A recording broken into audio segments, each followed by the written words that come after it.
this morning. And, Greg, I was just trying to look behind you. The shutter's still firmly across Euston Station. Well, good morning, Naga. Yes, Euston Station will remain closed for the rest of the day, has been since this morning following that strike action. Now, it's one of the country's busiest railway stations. Destinations such as Birmingham, Manchester, Glasgow and many other destinations. Many people getting here to the station today unaware that there is strike action. Now, this strike action is all to do with pay.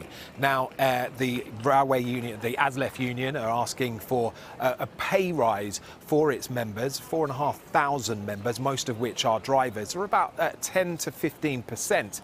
Now, the railway companies have offered 5%, but with that 5% comes a request to change the terms and conditions of staff members' contracts, and that is ultimately what this stumbling block is about, because they're all getting around the table, but nobody can agree these terms of a new contract or even this pay deal. Now, Steve Montgomery is the chair of the Railway Delivery Group, and he says it's about modernising the railways. Here he is.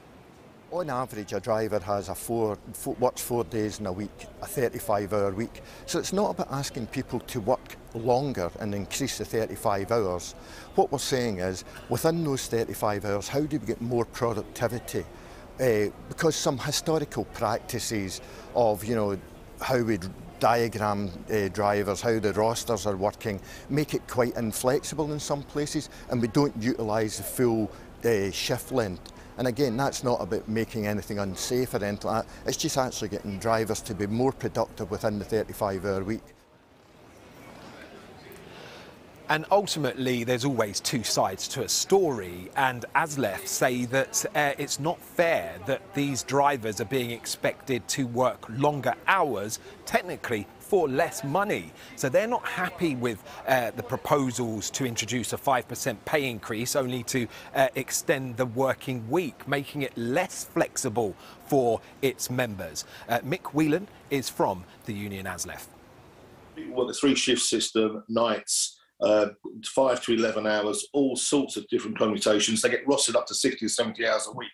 It's an average 4-day week. Some days, times they're working 13 days out of 14. Some days they're working 7 days on the trot. It isn't quite as simple as some people might portray it. Now, the picket line is just to my left on this side. There's about 50 members of the ASLEF union that are outside of the station this morning, and ultimately there will be no trains here for the rest of the day. There's forecasts of more strikes this week, so Thursday will be the London Underground. Members will go on strike, staff members there, and also next Saturday another national rail strike. So the summer of disruption. Back to you in the studio. Thanks very much, Greg. Greg McKenzie there for us outside a sunny but closed Euston